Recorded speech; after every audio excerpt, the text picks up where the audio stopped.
So many of our members are concerned about what's going on for the contract right now, and they have other concerns to share with you. So Sue, yes, make sure everybody comes in so that we can see. I'll win.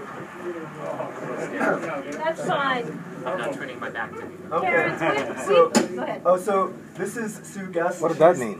She's the president of our chapter, and we've got people that are on our bargaining team, like Scott Hutchinson, Mike Porshane, and Margie. She's our chief steward. These are some of our members that have been on bargaining table for the county, and the county has delayed our contract. Our contract has expired for over 6 months, and they've been negotiating for almost 10 months, and they have all their concerns that they need to tell you about. So I'm going to leave it to them right now. Okay. Parents, we've been at this for 10 months, 24 sessions, and it's been non-movable. We've gotten nowhere with the county. It's been extremely frustrating. We took the cuts 9 months before anybody else. And that's a 2.06% wage cut for us. And we'd like that back. We would like a payback for that. That's our first priority. Then we want our wages restored. You guys want your wages restored? Yes! I want mine restored too. There you go. You know what it's about. Well, maybe a little less for the administrator. A little more for us. We want our wages restored. We want it retro back to July 1st, 2012. And I keep hearing from the county that there's no money in this budget in 12-13. However, I see fat raises going to department heads, and I see a lot of money being spilled out all over the place. And it seems that your middle managers who do your work to make this county run deserve to be paid back and have their wages restored.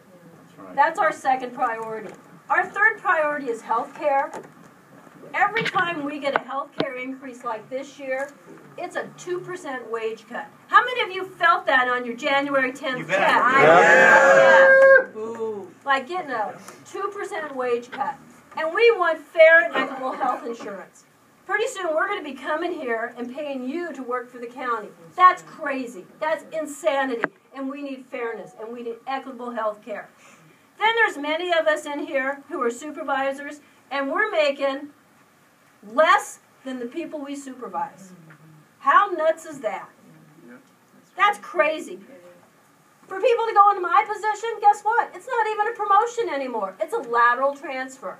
And I've been a manager for 20 years. Many of the people I know are making substantially less than any other jurisdiction around Contra Costa County. And I'm talking substantially less. 16, 18% less. Our engineers are paid the lowest in the whole Bay Area. How can that be fair? That's not right. When you're giving your CAO a what, 16% raise this year? That was not asked 17. For. 17. Thank you, Sandy. And then last but not least, we would like to have more equity. Equity in our salaries. Equity with the surrounding Bay Area. That's what we're asking for. We have 5 priorities, and we have got no movement at the table. And we're asking John Gioia to say, hey, come on, negotiator. Treat us fairly. Treat us fair. That's right. Treat us fair. Take us seriously. Take us seriously. What do you guys think? Stop ignoring us. That's right. I mean, Where is he?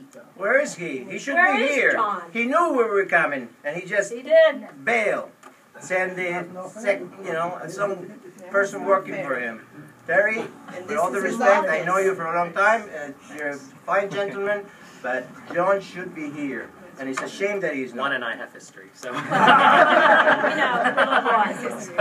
Juan is very good. But, there's a lot of mixed messages coming from the board that they give department heads $30,000 a year wages. They give, the new EHSD director a $24,000 boost even before she's here. I mean, there has to be equity and fairness, and it's not one person who runs the county. You're looking at the people who run the county. We take the edict from the board and we make it work. And there seems to be, no value. I read in Lisa Vanderbergen's article that, Mr. Twa is valued. Right. Well, if he didn't have us, he wouldn't have a county to run. He's a carpetbagger. There you go. The same thing for the nurses. You guys said the same thing. They're valued. It would cost us money if they did something, but it wouldn't cost you anything if we decided to strike or something like that. You say you value us, but it doesn't feel that way. It doesn't feel that way. You negotiated with other unions and gave them more than you gave us. And we went first. And we went first, and we were lied to at the table. I distinctly remembering Mr. Twa saying to us that every other bargaining unit in this county would take the same. Shared sacrifice. Did that happen? No, it did not. And so we're asking for restoration. We want what we gave back. And we don't want it. We keep hearing, oh, well, you know what? You're going to get a pay raise 9 months before everybody else. I got to tell you, Terrence, I've got no trust right now for a negotiating team because all they've done is lie to us. And, you know, the proof is in the pudding. You guys have in our prior contract lied to us. How can we trust you that 9 months from now that you're actually going to settle, you know, with somebody else and we're going to be restored to what we lost? I have no guarantee. We want the wage restoration now. We want the payback now. We want health care to be equitable and fair and affordable. Right on. Affordable. And we want our salaries to be up to par with the rest of the salaries in the Bay Area so we can actually live. Right. It's a sad statement when we have members who qualify to go on WIC. That is a sad statement for a union that represents middle management. Or people who lose their homes. Or people who are To losing their foreclosure. homes. Exactly. And And intellectual capital that is lured out of Contra Costa, That's right. which just it really hurts my heart. How many people we've lost already, and how many more people Right. we're going to lose. And it is absolutely ludicrous that we are expected to take a wage cut every year in our And- take-home pay. And what's on the table right now is a wage cut for us. It is a wage cut. We will be making less in 3 years than we are making today. And that is wrong. And we can't, none of us can afford it. None of us can afford that. They have not moved from that in 7 weeks.